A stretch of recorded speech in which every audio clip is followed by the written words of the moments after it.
خب بسم الله الرحمن الرحیم ولا حول ولا قوة الا بالله العلی العظیم حسبنا الله و نعم الوکیل نعم المولا و نعم النصیر.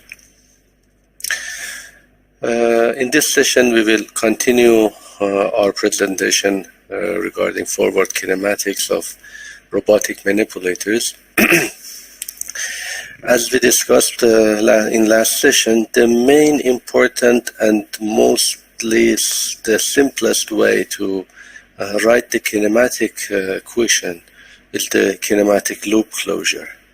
In kinematic loop closure, we write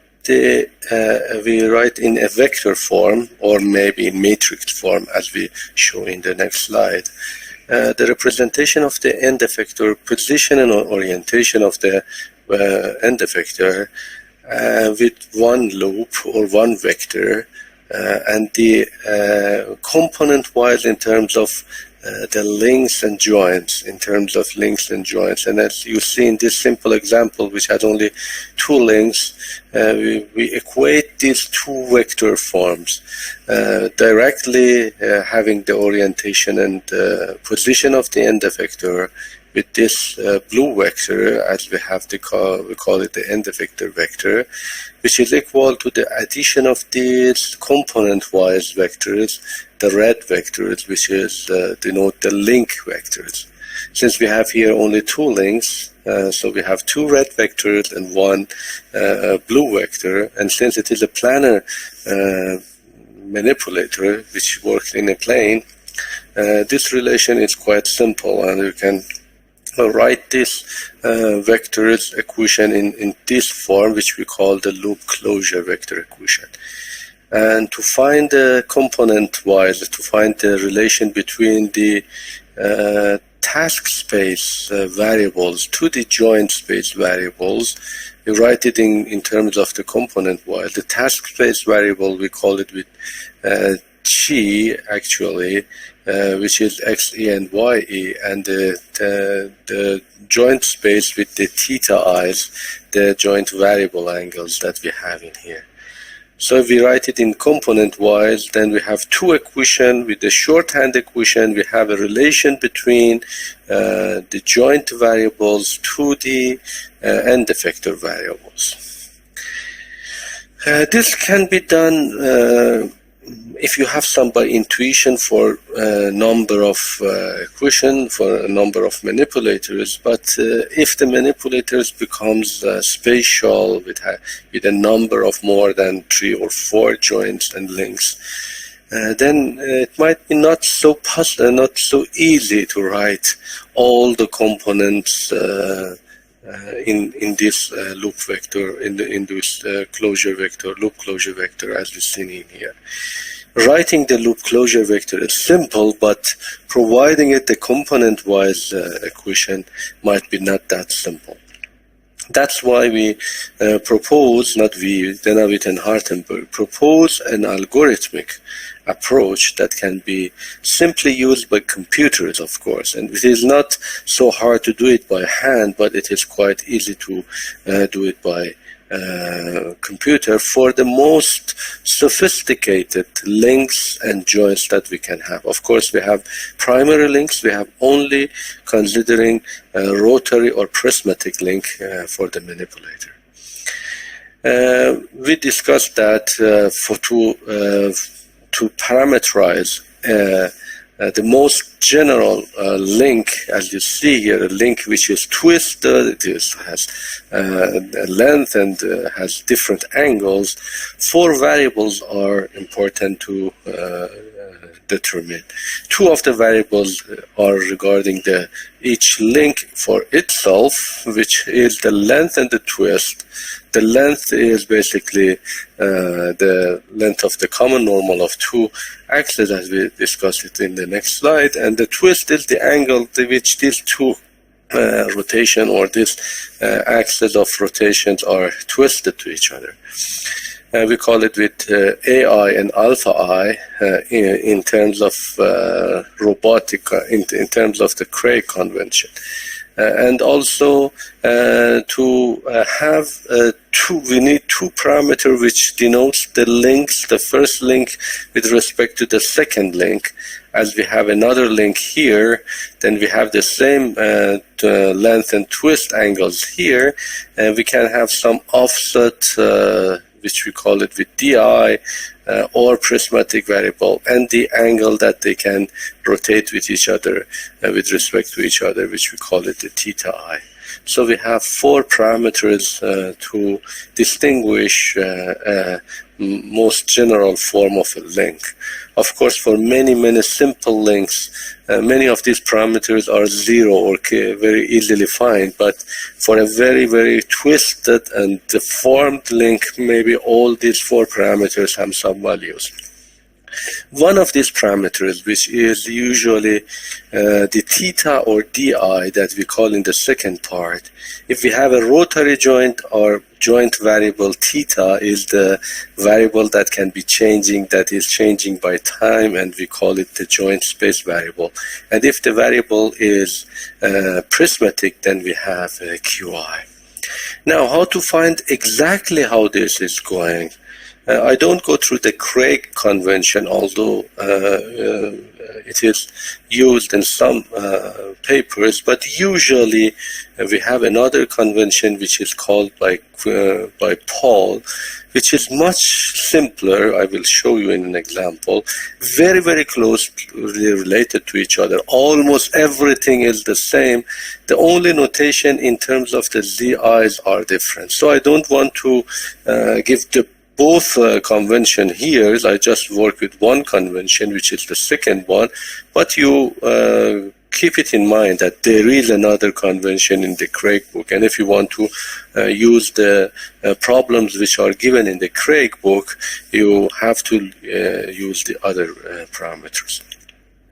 Here I will give you a straightforward and simple way to think it. Of course, you need a bit of practice here, with which we will do it in this session, hopefully, and you should do it also by yourself at home to figure out how to assign the frames. So we have basically two parts here. We go with Paul convention. The Paul convention is used in many books, except Craig. All the other books are using this, as far as I know, and many papers. We start with the axis of rotation. So the first one is, if we have a link, as you see here, there are two axes coming to here. So we have two joints. A link is basically interconnecting two joints.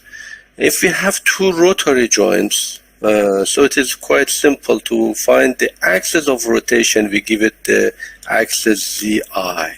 And for link I, if this is the first link, I assume that this is the first link, then we give Z0 and Z1 here.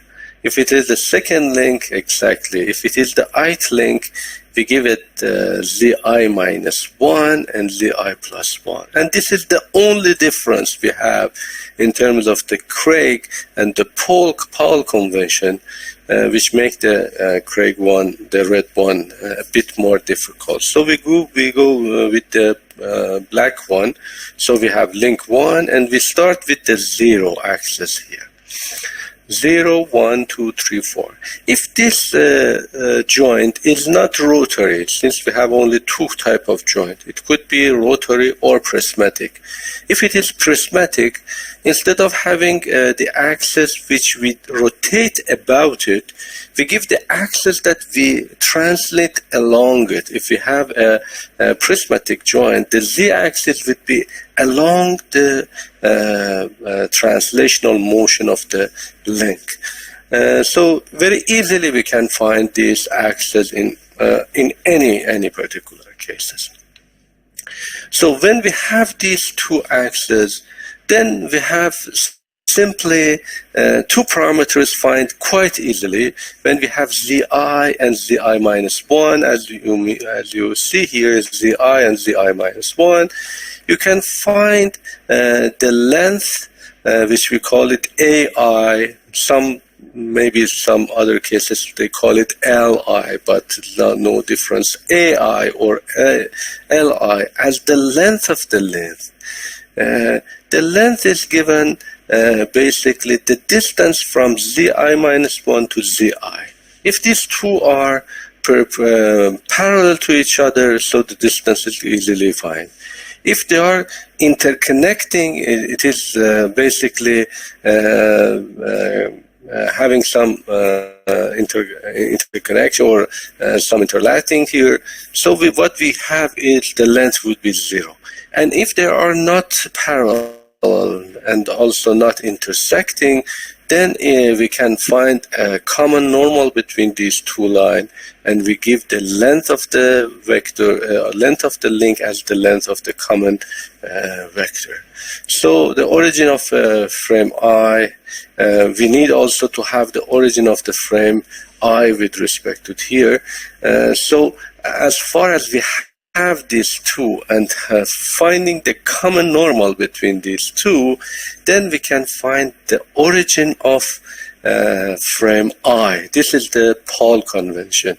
So we have these two, we have the common normal, and this common normal gives us this O, which is the frame of the origin of frame OI, and then we have also the XI. XI would be along the common normal one.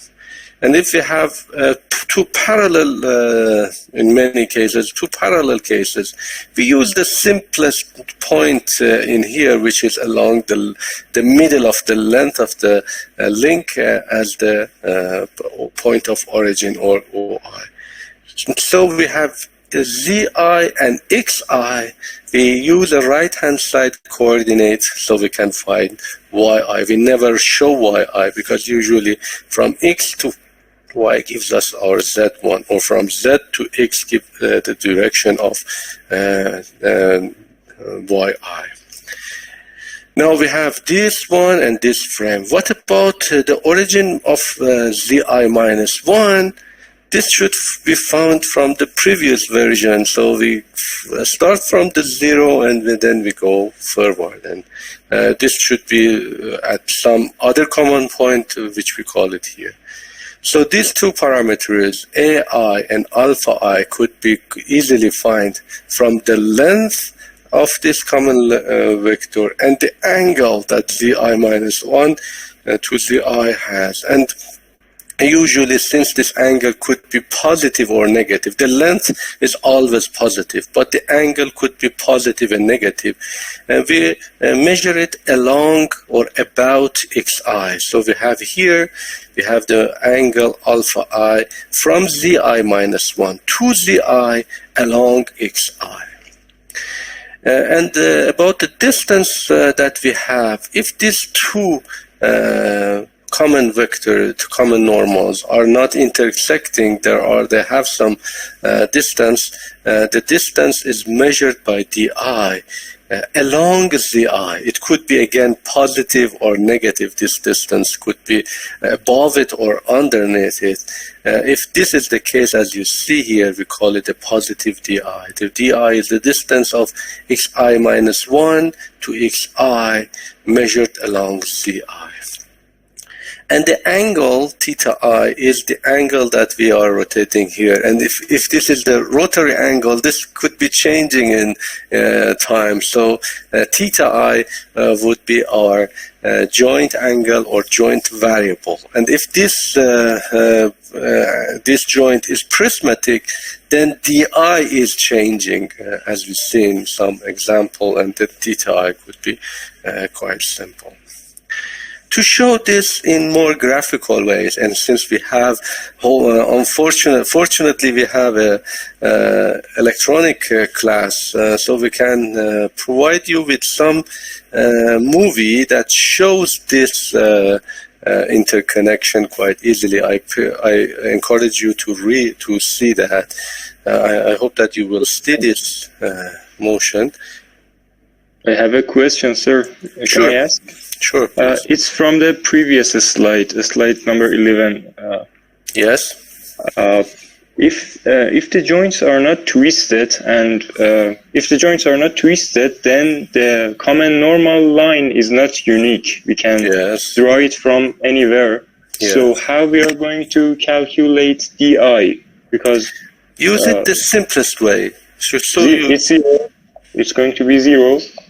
No, di is with respect of two links. It's not just one link. Di and theta I is a parameter that is from two links. But the point is where to locate this, let's say OI. I will repeat it to understand.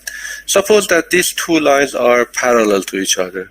So the common normal could be any line within this length. Here, suppose that these two are parallel, and this OI could be any point from here to here. Where we usually use it, we use the middle point of the length, Li. It could be here, anywhere, but we use it here. So when we use it at this point, OI, then XI would be at this direction, as you see in my cursor. But DI is the distance between this axis, XI minus 1, to this one. If the other one is also parallel to this, then we put it along each other. Then we make it di 0. But if the other one is not parallel, it has a common normal, then this distance would be from this point to this point that we use it in here. It doesn't change the kinematic. You can use any point here. And this makes you possible to think of that the Navitar-Hartenberg parameters are not unique. So maybe in a classroom with 20 students, as we have in this class right now, you can find 20 different parameters, but the result will be finally the same because you use the loop closure method. Is it clear for you now? Yes, thanks. I got it. Yes. Do it. It is very simple. Don't worry. It is very, very simple. You just need to do. There is also one other point to make, which is the 0 coordinate frame and the last coordinate frame. I should put it somewhere. I hope it in the future. The last coordinate frame and the 0, 1. The 0, 1, we usually put it on the base frame, but it could be any place, it could be any direction. We put it in some place that is quite natural and simple. And the last one, since we don't have any other link here, we put at the point where the end effector is acting. So that point, we call it P or E, the end effector point. We use a coordinate frame quite similar to the last joint from the last link. We call it the final point. Let's see the movie and do some experiences here, as you see in here. Bridges joints. This is useful for efficient calculation of forward and inverse kinematics. The process begins by defining the z-axis along the axis of rotation for our volute joints, or the axis of translation for prismatic joints. Since this is the first joint, the x-axis is a free choice. For later joints, each x-axis will point away from the previous joint. The y-axis simply completes the right-handed reference frame. Now, if we add another joint, we can determine the transformation between them. As before, the z-axis points along the axis of rotation. The dh parameters will be derived from the common normal between these z-axes. The common normal is orthogonal to both vectors, and is also the shortest line between them. The new x-axis points along the common normal, and has its origin at the intersection with the new z-axis. Notice the origin is not within the physical actuator, because the dh parameters are only concerned with the motion of the links, not the physical placement of components. Using this protocol for laying out the reference frames, only 4 parameters are needed.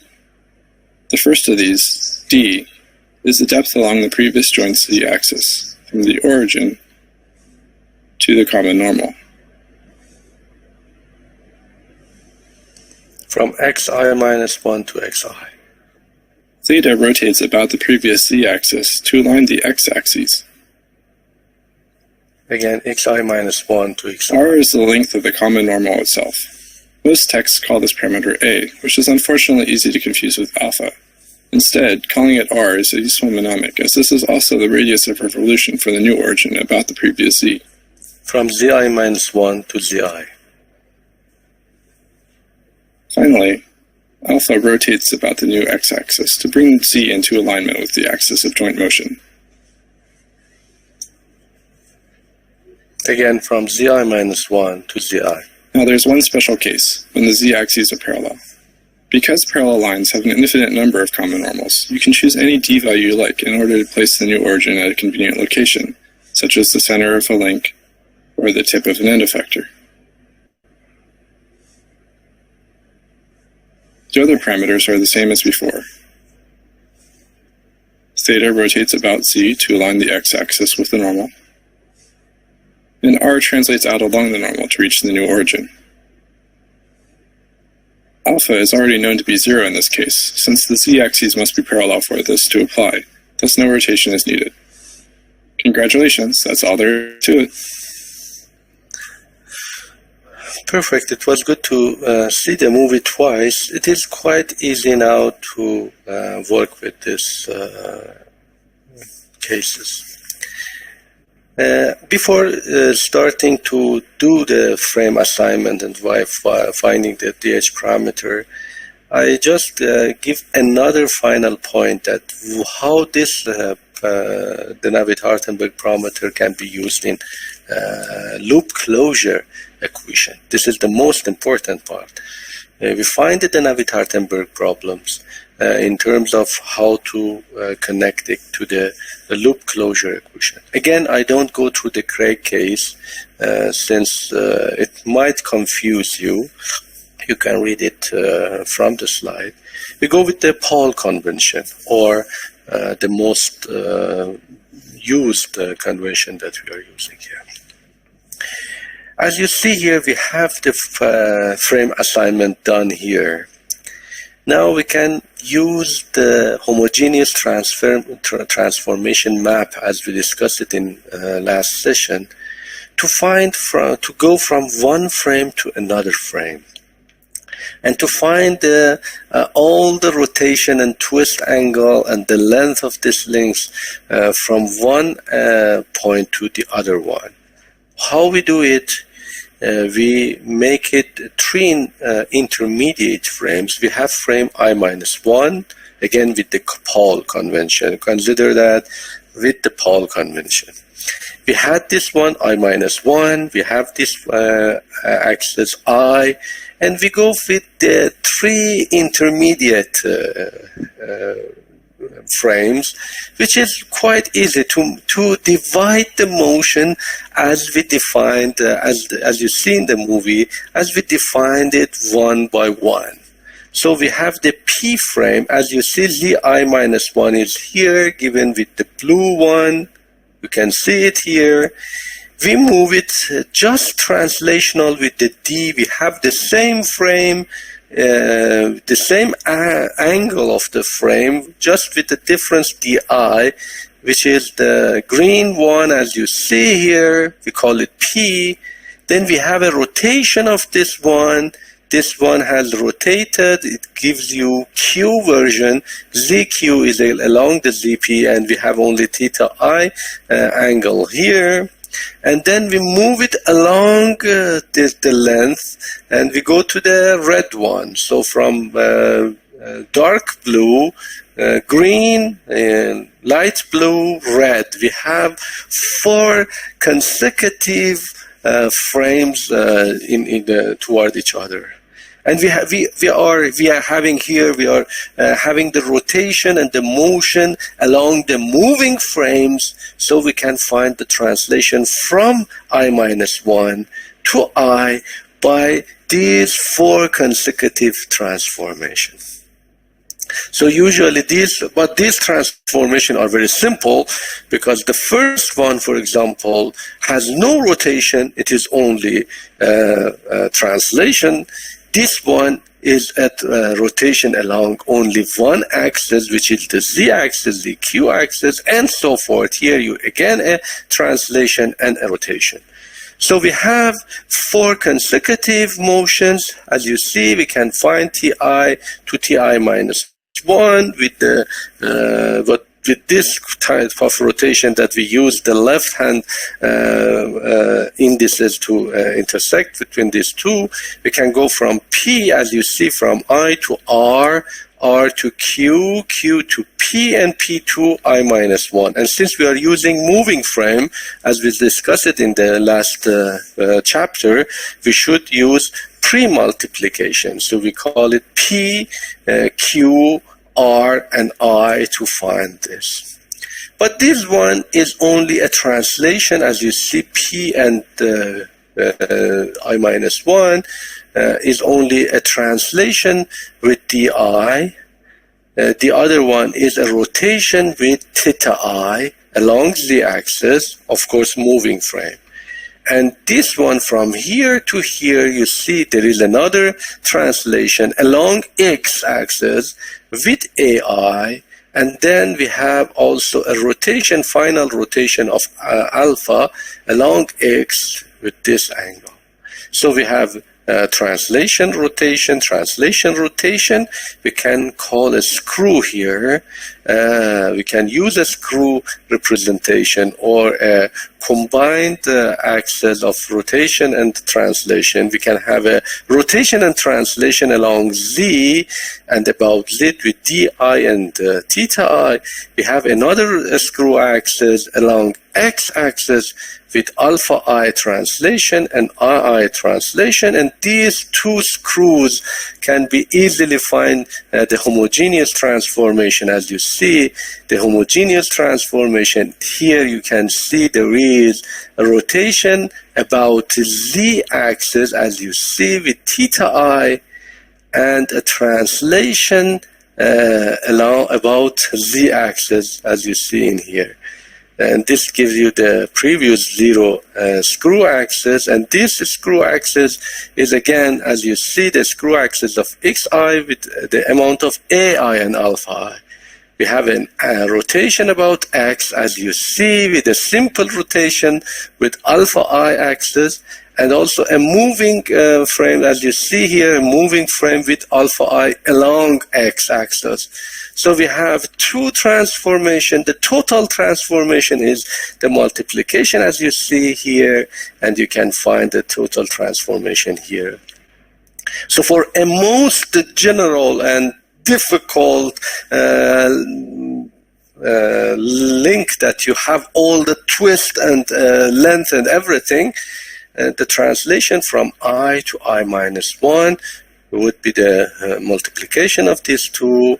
It form this axis, as you see here, which are dependent on 4 parameters. You have d parameter, di, eai, alpha I, and theta I. All these 4 parameters are being used in here. And this is much easier. I just give a glimpse to what Craig does. Craig mixed it a bit, and as you see, you have alpha I and also AI minus 1 here. Alpha I minus 1 and AI minus 1 here, which we don't use it in here. We use this translation to go from I to I minus 1. And I give also the inverse of it to you, because sometimes we need this for inverse kinematic. We can find the inverse of it by simply finding the inverse of this 4x4 matrix that we talked about, or no, just giving some sort of the rotation matrix is only transpose, and this angle would be, as we discussed in last chapter, minus r times ai, or this link length. So we have the translation from I to I minus 1 and from I minus 1 to I for most simplest, for most difficult or challenging link axis that we have. Of course, this is not very easy to do it by hand, but by computer you can use it quite easily. And I recommend you to use the symbolic toolbox of MATLAB, or using the robotics toolbox that Peter Cork has been used. I will provide that toolbox also in the LMS of the system, that you can use that. But I prefer you to write your own program to definitely, if the Navitar Hartenberg is given to you, if these parameters are given to you, you can find ti minus ti to I minus 1. And for any link, this matrix, if it is a rotary link, theta I is variable. The rest are all fixed. So AI, DI, and alpha I minus I are given. And if this is a prismatic joint, DI, only this part is variable, and all the rest is fixed and known. Now, we have the Navitar Hartenberg as we see here, and then we have this rotation matrix as we have here. Please just box this slide 16. We are using it a lot in our examples here, and then we can go through loop closure equation as we discussed it before. So instead of writing the loop closure in vector form, now we write the loop closure in matrix form. And this is the most important part that we can do it. Let me do it just one by one. If there is any question up to here, please stop me and ask your question.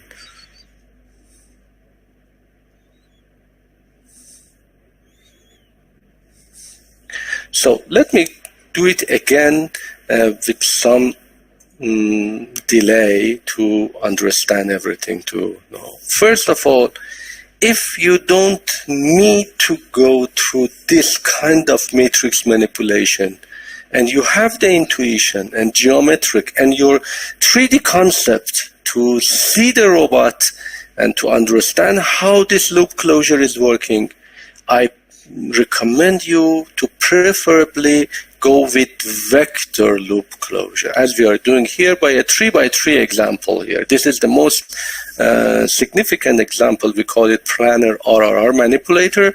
We use this example in many cases.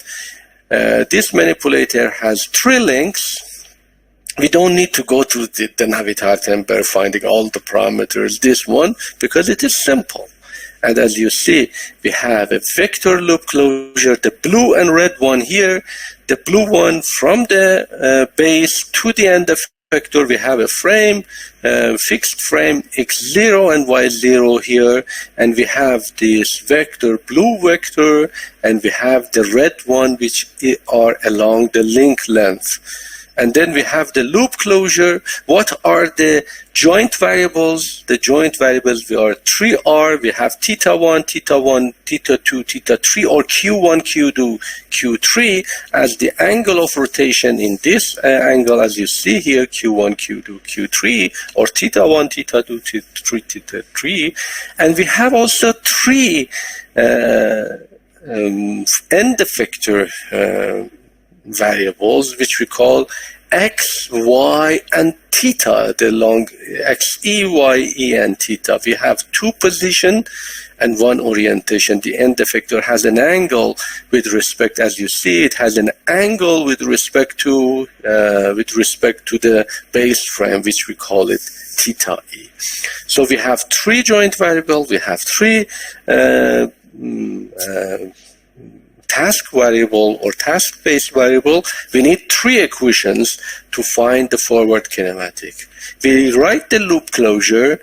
We say that this vector is the summation of this plus this plus this. So L1 plus L2 plus L3 gives you the X1 if these are called L1, L2, and L3. And theta e, the other vector group, this is the position vector, the orientation. What is the angle here? You can see the angle here is the summation of this one plus this one plus this one, the relative one, or add to each other to give you the summation or the angle of theta e. So we have a vector loop closure in terms of position and orientation. We use this in all the cases. Two different equations, and then we write this equation L1, L2, L3. L1 is component-wise in terms of x component. You have L1 cos of Q1, then cosine of Q1, L2 cosine of Q1 plus Q2, as you see in here, and L3 cosine of Q1 plus Q2 plus Q3. This gives the x position here. The y position is very similar to this one. Instead of cosine, we are using sine, and then we have these two equation. And writing in shorthand, as we used to do it in robotic literature, we have L1 C1 plus L2 C1 2 cosine of theta 1 or Q1 plus Q2, L3 cosine of 1, 2, 3, the addition of theta 1, theta 2, theta 3 gives you the XA position. Here, as you see, the forward kinematic is solved. You have three equations with three unknowns. If Q is given to you, forward kinematic. If Q1, Q2, Q3 is given to you, you can easily find X, E, Y, E, and theta E. You can find the task variable. No hassle, no frame assignment, no Navitar-Hartenberg, no whatever. You can use your conceptual case with geometric approach or trigonometric approach. But this is not always easy. We will do the same example now using the Navitar-Hartenberg problem. It is much harder in this case because you have a lot of hassle to find all the parameters, the Navitar-Hartenberg parameters, and the transformation that we talked about. But maybe in some out of space, out of plane manipulators, it is not so easy to conceptual the geometry of the system. Now go with the same example. I have done it for both cases, for Craig 1 and for Paul 1. Of course, we just go through the Paul convention, but you can see that it is much difficult. Instead of having only three, the table with three columns or with three rows, in Craig we need four actually frames assignment: 0, 1, 2, 3, and 4. Just forget it. When we go with the Paul convention, then we need only three.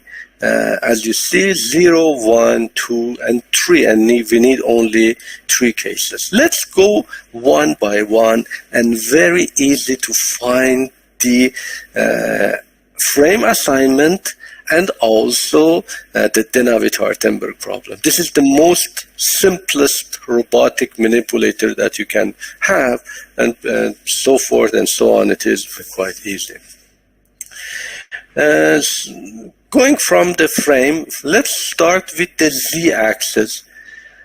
When we want to find the Navitar-Hartenberg, we first should find the z-axis. And it is very easy. The z-axis is the axis of rotation. Here we have z0. If this is link 1, as we discussed it before, here we have z0 in this axis, which is an out of plane, axis coming out of the plane, as you see from here. This is, and then we have the joint 1, the joint 2. We have 0, 1 here, and 0, 2 here. This will give us z0, z1, and z2.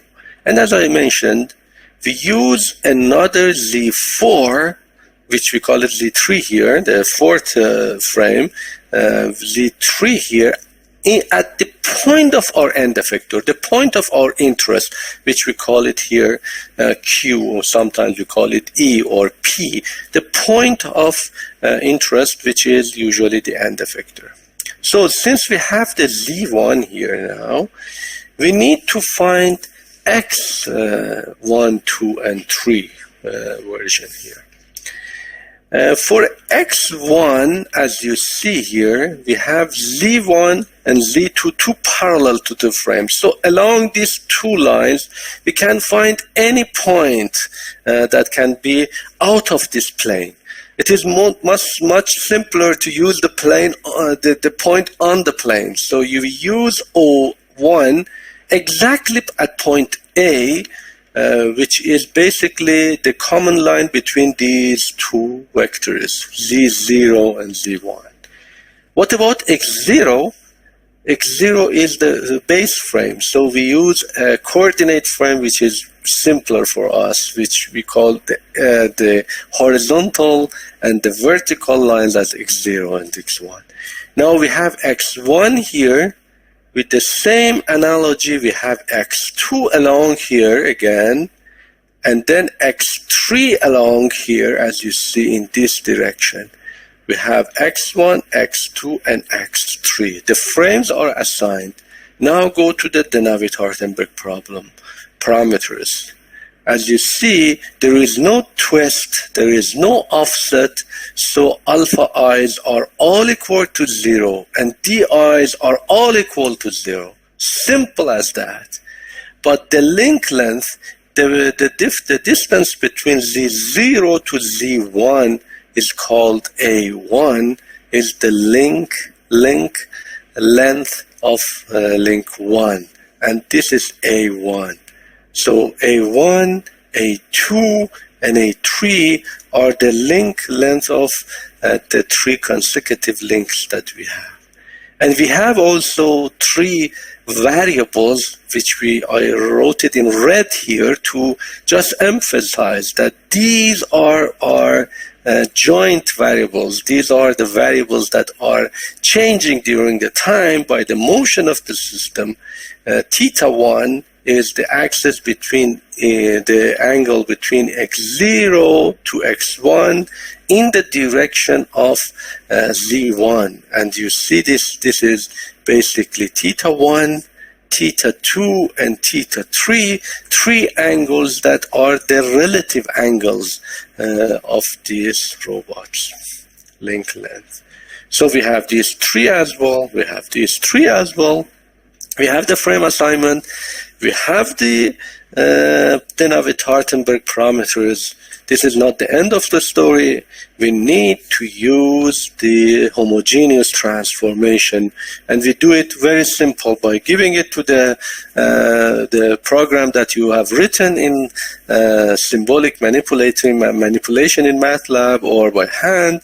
This gives you very simple, as you see, a rotation along z-axis with theta 1, theta 2, and theta 3. This is quite simple. And this part comes from, as you see, we have given in this part AI cosine of theta I, as you see in here. We will provide this here, A1 C1, A1 S1, and D is 0. And quite easily, quite similarly, we can find T2 to 1 and T3 to 2. We have the Navitar-Hartenberg, we have the homogeneous transformation. Now the most important one is the loop closure method. We write the loop closure method in matrix form. What is the matrix form? We say that T from end effector to 0. What we want to know about the position and orientation of the end effector. We call it the TE to 0. E, or the end effector, is at this point Q. It is the third one. So it is basically the T from the transformation from the third frame to 0 frame. this can be done either directly or component-wise. The same way that we had the blue and red vectors here, we can have the blue and red matrices here. The blue one is just directly finding this, and the red one is component-wise finding it, that we have done it here. So write it in this form again. As you see it from E to 0, the direct, just going from left to right, this is the direct vector, the blue vector, the blue matrix that we have here now. The blue matrix gives you what is the position here and the orientation. It's we call the phi or theta E as the position, as we call it here, as you see. We call theta E the angle of rotation of the end effector. We call it here now phi. Phi is equal to theta, large theta E. We have a rotation along z-axis. It is quite easy to write this as a rotation along z-axis with the amount of theta E. And what about the position? The position is x, e, y, e, and z, 0. This is the blue matrix. Don't consider the consecutive one, just directly the end effector. The end effector have some orientation along the axis and some position. And since it is all in a frame, we have no 0 here, and we have rotation about 0 in this case. Now go through this part. The red vectors, now there are red matrices, 0, 1, 3 to 2, 2 to 1, and 1 to 0. It is 3 consecutive one. We have all these 3 together. You can use a MATLAB, symbolic MATLAB function, or using the robotic toolbox in MATLAB to find this manipulation. It is quite easy to see that since we have 3 rotation along 3 parallel axes, the angle of rotation will be summed up, as you see, cosine of theta 1, theta 2, and theta 3. Addition of these 3 comes in here. But this part is a bit more difficult. You have the length there. And as you see, if we use now this matrix component, which has a position one and an orientation part, we write it into simple, the most simplest part. As you see, this should be equal to this one, since the red vectors or the red matrices are equal to the blue matrix. So XE should be equal to this part, YE should give you this part, and theta E, which is the angle that we find in here. As you see, theta E is equal to theta 1 plus theta 2 plus theta 3. Very simple. Although this is 9 equation, this rotation matrix is more complex. But in this example, it is very simple. You can see that y by 1 by 1, that the theta is equal to each other. And as you see, we have the same shorthand notation for forward kinematic that we have in here as we had in here. Here, L1, the same thing, we find it geometrically. Of course, this one is Craig one, this one, I mean. This is the geometric approach. Either going by Craig, you have the same. Even go by Paul convention, you have the same equation. And we call this 3 equation the forward kinematic part. And we have basically run the first step of our robotic analysis here in forward kinematics. Is it clear for you how to do it? Is there any question? Please stop me at this point.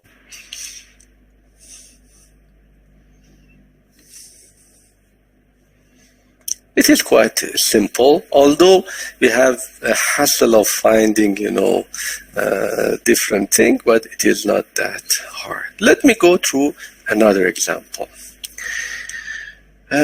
What we have in this course, I have write a lot of examples for you.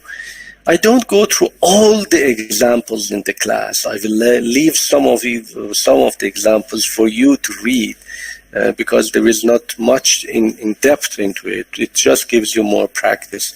But they are all available for you for your case. My other example is basically from Paul or from the book Tesai or the Spong book. Here we have an example in both books.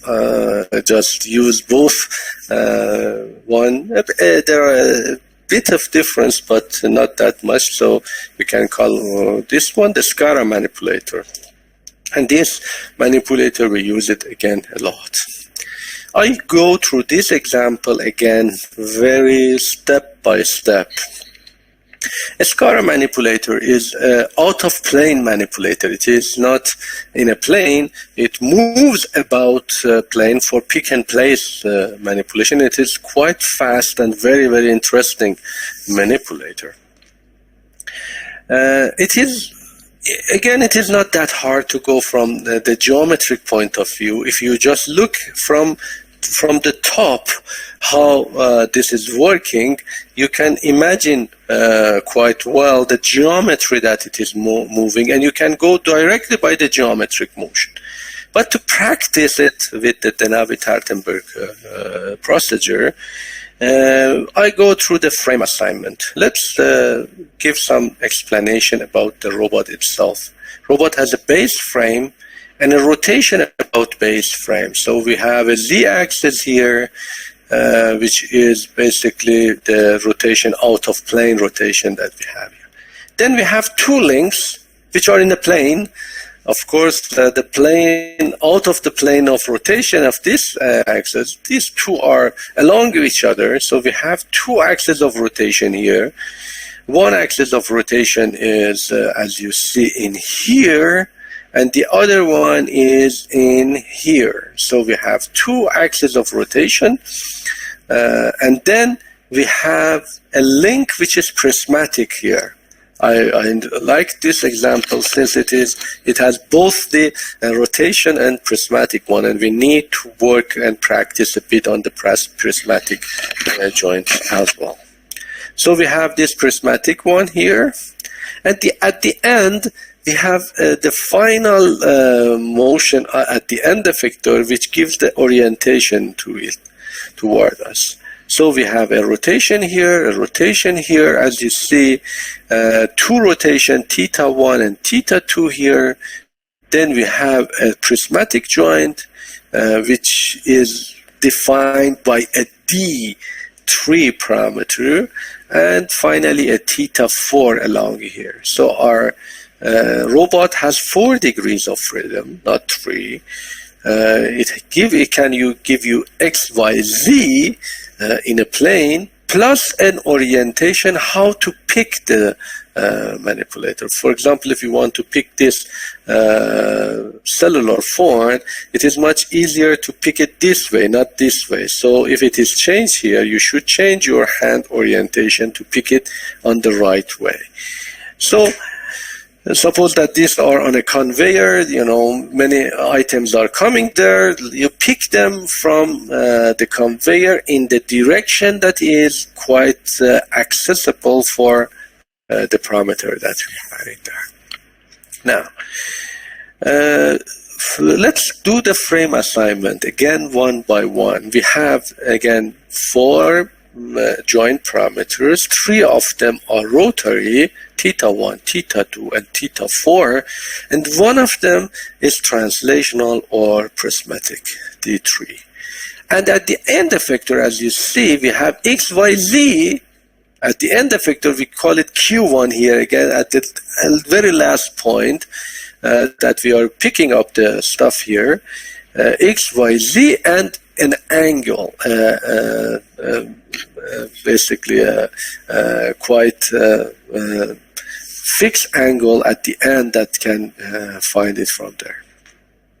So from this 4 parameter to this 4 parameter, it seems that we need 4 equations for our kinematic problem, not 3, because the space of the joint space and task space now is 4 by 4. Let's go through this. This is quite simple. It is not all zero. Here we have some twist angle, and we have also some D's, as we see in here, some offsets value, but we can go it through this way. Now, I put the zero base on the base of the robot here, which is, as you see, the zero angle, since this link is here and we have a rotation about this axis, we have a zero here, and then we have a zero, a z-axis about this angle, we call it z1, and then we have a prismatic joint here, as you see. So we put the z-axis along this prismatic joint. It could be upward or downward, but since the scatter one moving down, we put it, as you see, z in this direction. And then finally, we have this motion can be along this band. Then we have another rotation about this angle, as you see, theta 4, which is along Z3 in Paul convention. And finally, we put a final end effector point to finalize everything here. We can put O0 any place here, because O0 doesn't have, this is the first one in the chain. So I use the base frame here, which the length of the robot is given here. So we have the 0, 1 here, x0, y0 as seen here. And then we have 0, 1 and z0 and z1, z0 and z1 here. These two are basically parallel to each other.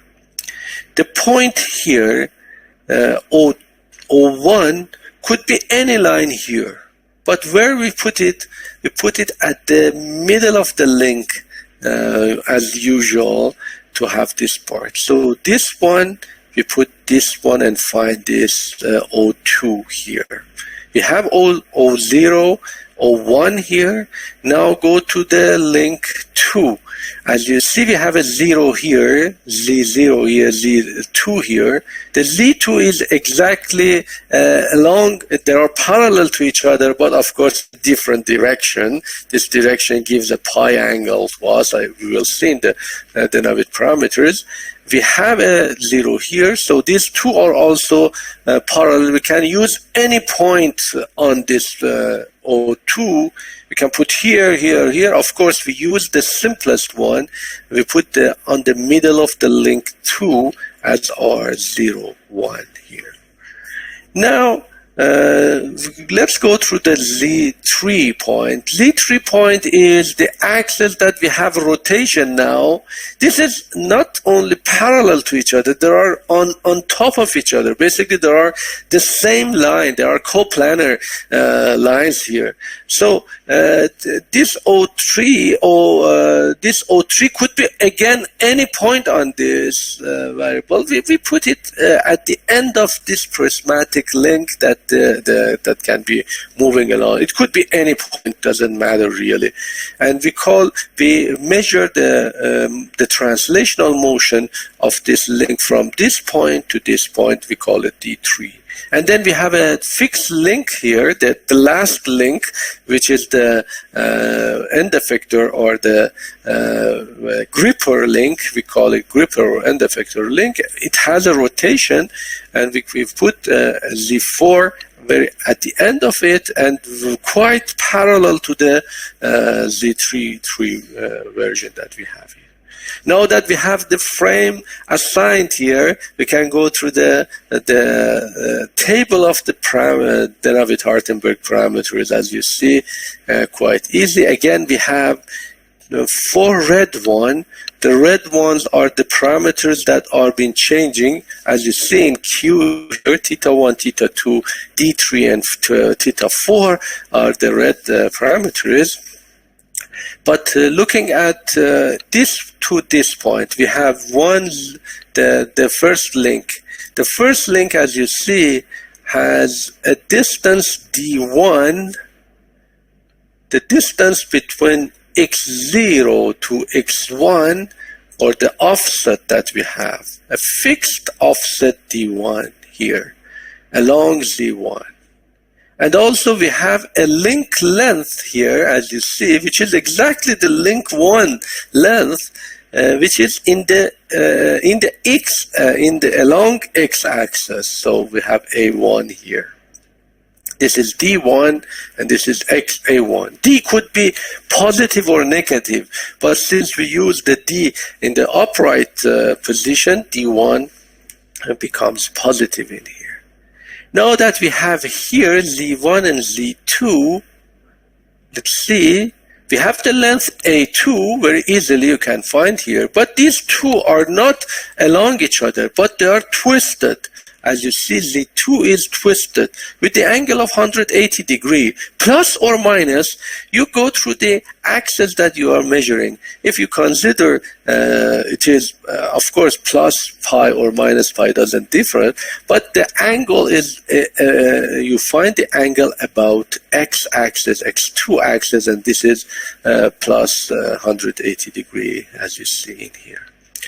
And then you go to the length next one. You have the d3, the variable here, no theta, no length difference, no twist angle, nothing. And finally, from here to here, again, you have an angle of theta 4 with a length, again, this is not a length since it is along z-axis. You have a d4, which is fixed variable. d1 is fixed, d4 is fixed. This is the dimension of the robot, but d3 is the variable, the prismatic variable that you find in here. Very easy. It is not that hard to find it. You can do it by your own. And then you have this. Put it into the slide 12, I don't know, 12, yes, I guess it was slide 12. The homogeneous transformation, you put it here. The first one is very simple as before. Of course, we have D1 and A1 here. But as you see, then, since we have a pi in the second one, the angle here is changed to -1 instead of having +1, and you have a change of angle here. We find it quite easily from the generic transformation that we have. Then we have the loop closure in matrix form. Again, TE, the blue one, and 4 to 3, 3 to 2, 2 to 1, and 1 to 3, 0, the red one, the component-wise or consecutive one that we have written here. So we should multiply all these 4 together to find this part. But for this part, we just look at the end effector and see how this is working. And if you have this, the XYZ position, you have any orientation in XYZ, T0 to 3 or T to E, as you see here, there has an orientation with theta E angle and an XYZ angle here. Sorry, I'm just going through this way. Orientation here and XYZ angle here. This is fine from multiplication. This is fine just directly from the blue vector, from the concept of the task space variable, and we equal them or equate them by 1 by 1. We have 3 equations here. X is equal to this one, Y equal to this one, Z equal to this one, as you see, and we have an orientation here. The orientation matrix has a -1 here. It is not as simple as the previous case, but with some trigonometric manipulator or by some inception. But again, what I did it by a physical insight that you can see on the system. You can see that theta E minus theta E is equal to theta 1 plus theta 2 minus theta 4. So basically, you have these angles of orientations quite easily find. And if you put this one, the rotation matrix becomes like this, as you see in here. To do this manipulation without error, of course, if you do it by hand, multiplying these 4 equations are not quite easy to do it by hand. You should use the algorithmic approach or manipulation or symbolic manipulation of MATLAB that you will do that.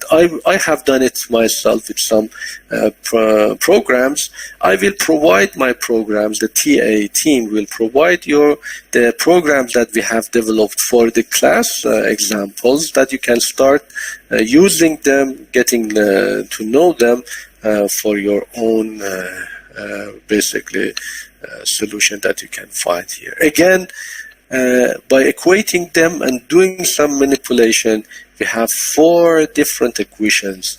If theta 1, if Q is given, if these parameters are given, you can simply find XE, YE, ZE, and theta E, the final position and orientation of the manipulator. This is not an easy example, but again, not very hard because we have only for up to here only 4 equations as we see in here. Is there any question up to here?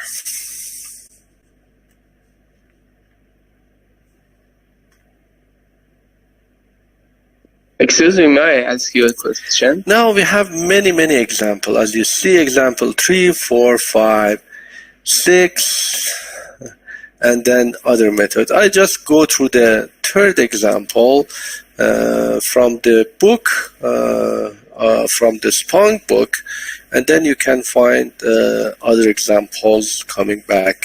I don't go through all the examples here.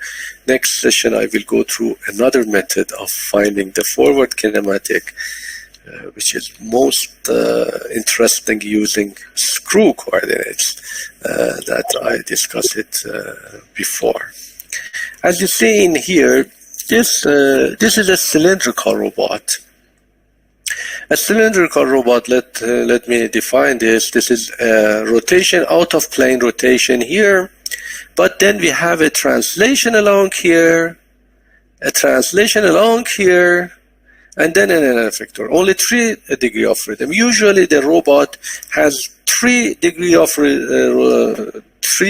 of motion to reach to a point we call the wrist, and then we have a wrist which gives us the rotation angle or the orientation of the end effector.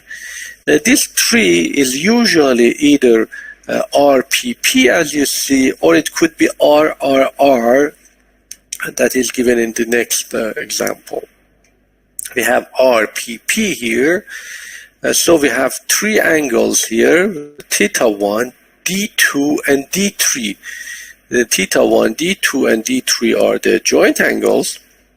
And as you see, we can get to X, Y, and theta E, X, E, Z, E, or Z, E, and theta E here. We can reach to a manipulation through this, toward this end. So this would be a task variable. This is the joint variable, and we would like to find the nonlinear equation between these 2. We call it forward kinematics. Again, here very easy. We can find Z0, Z1, Z2, and Z3. They are intersecting. They are on top of each other. So X0 could be anything. Then we have a theta 1. X1 will be changing by theta 1 and the distance of D1 between these 2.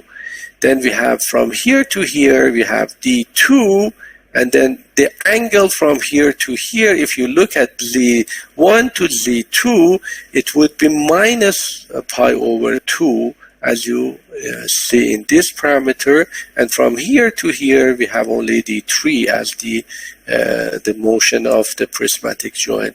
Very easily we can find here, we have a D1 along the axis, and since these two are parallel to each other, we have a A2, which is the length of the link 2, which is fixed. So we have the Navitar Hartenberg parameters, we have the angles here.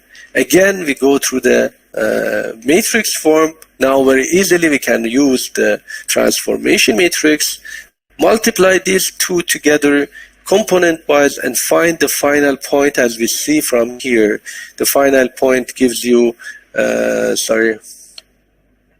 final point gives you 3 parameters with an angle which are somehow dependent to each other, as you see in here. And this multiplication gives you this one.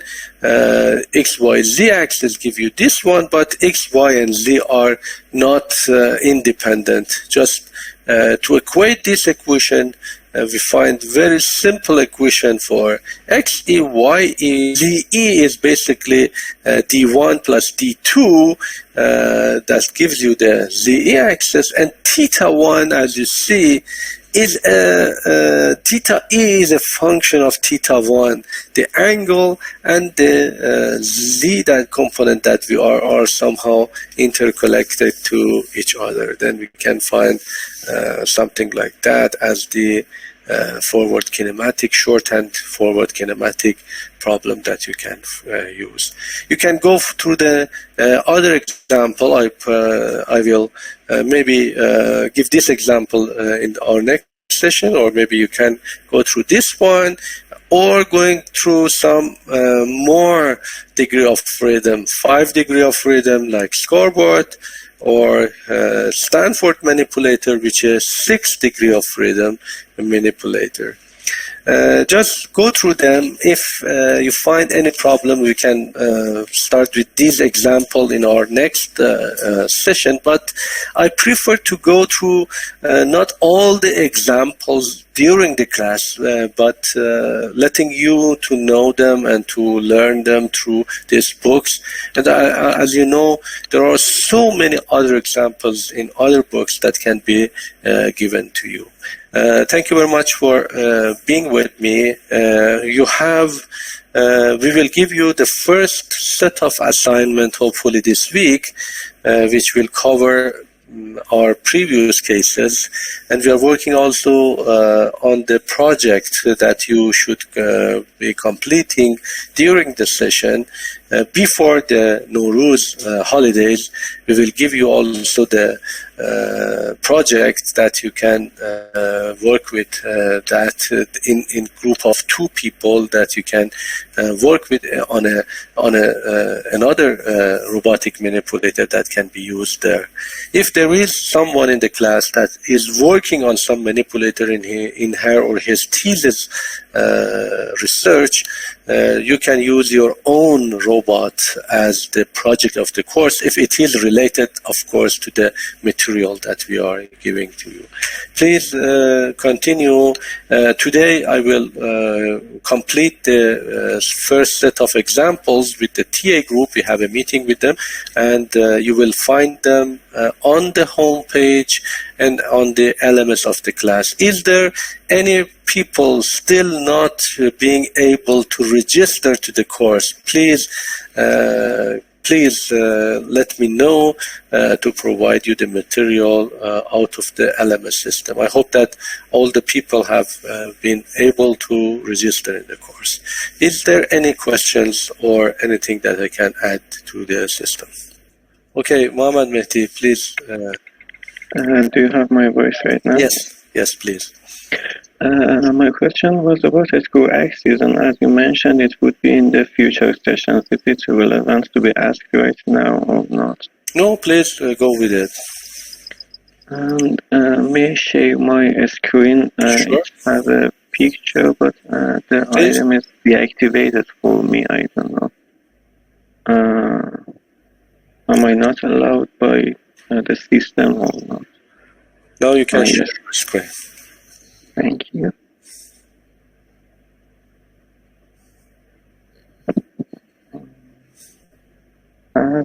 This picture, I modified.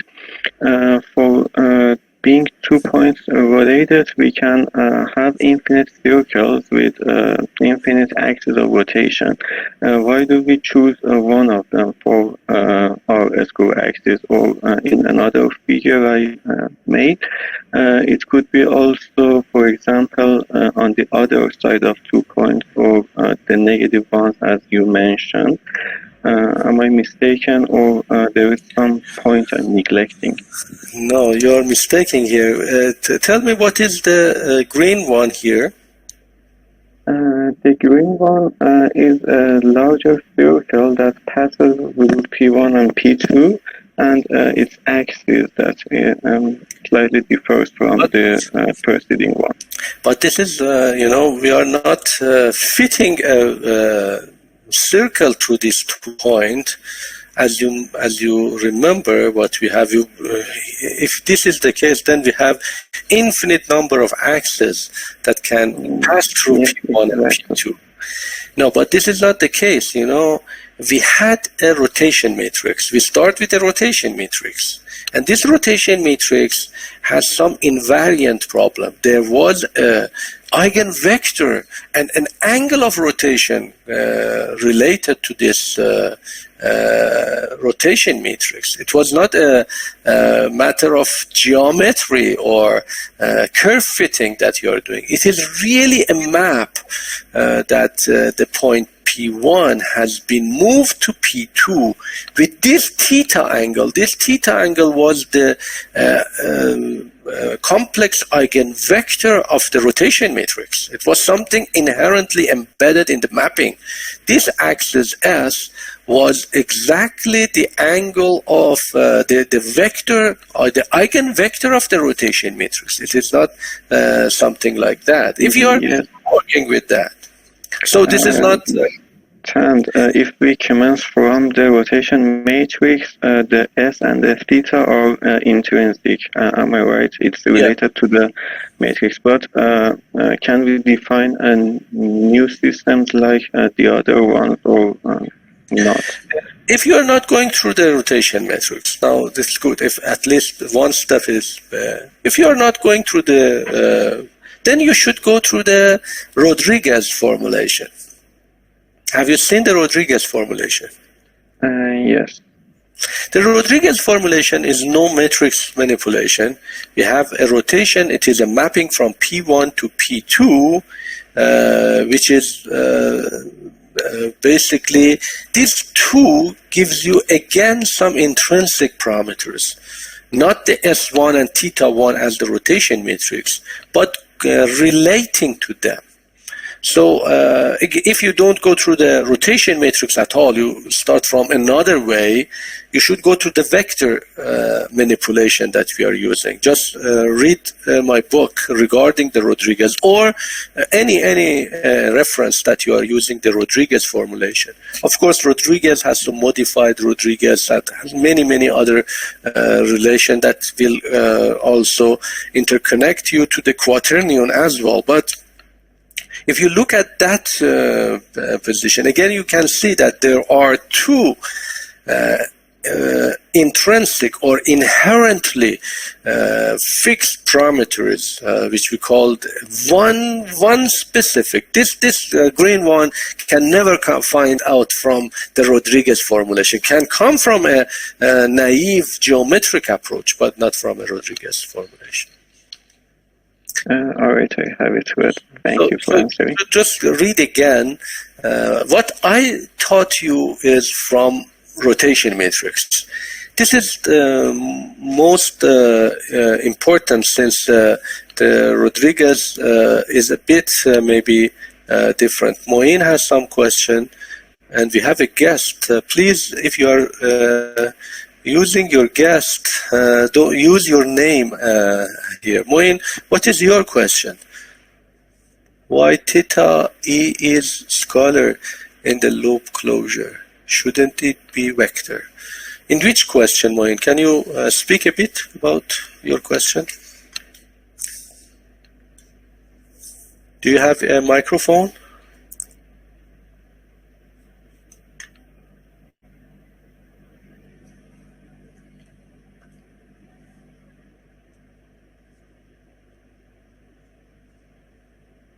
I put it as a... Please, can you speak or you don't have microphone? Yes. Hello, excuse me. Yes, please. I created the website.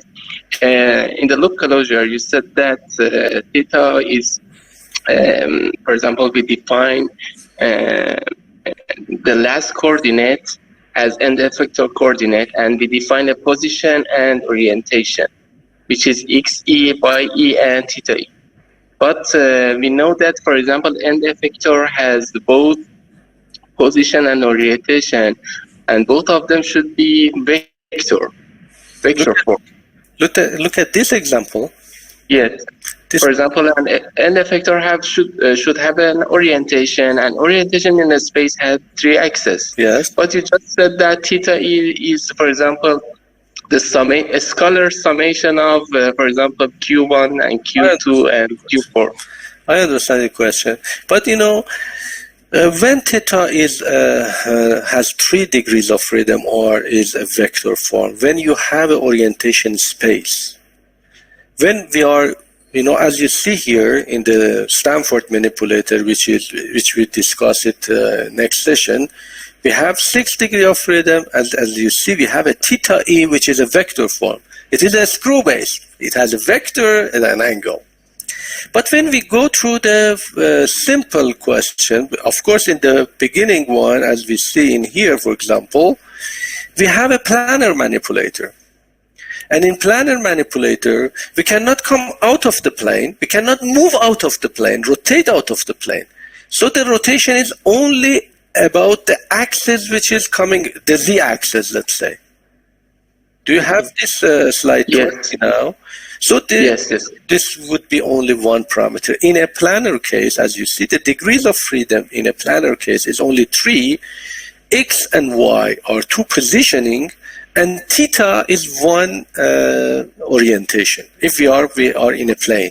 But when we come out of the plane, we have 3 positions, X, Y, and Z, and 3 orientation, theta X, theta Y, theta Z, which can be an Euler angle, I don't recommend. Could be quaternion, I don't recommend. I recommend to see it as a screw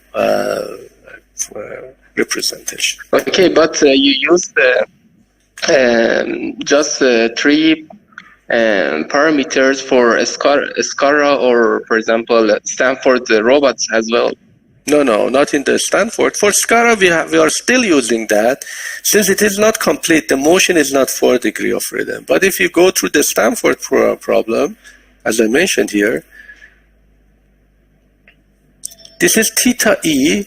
Theta is bolded. If it is bolded, it has 3 component ways. Yes. Degrees of freedom. Yes. Thank you very much. As you see here, it is bolded. We will go through that. Do you prefer to have all the examples in the class, or just going the main example in the class? Can you speak about it? You are asking? Yes, all of them. Some of them we can cover. Mohammed Mehdi, to go it with the class, or you can read it out of the class? No, we have to record all of them. We can spend our time better. Okay. Some people like to have them in the class. If we have them in the class, Marzia told us all of them would be nice. Yeah, of course, all of them would be nice, but you know, then we have less time for the most challenging and interesting part of the control that is at the end of the class. So I will, maybe some of them I will give a very in-depth the description, but some of them a bit, faster to have some sort of gaining more time in the future. Just let me know, in the next session. I will start with some more examples. Maybe at the beginning you need some examples, but at the end, as we go and you got more professional, we have less We need less examples. But there are so many examples, and believe me, in none of the books, if you just read one book, you can see all of these examples. This is gathered from a number of papers and books that has been collaborated. And as you see, I put a sign here that shows you from which book you can follow it. Maybe some notations are different, and you just bear in mind that we use some general notations that can be used in different aspects.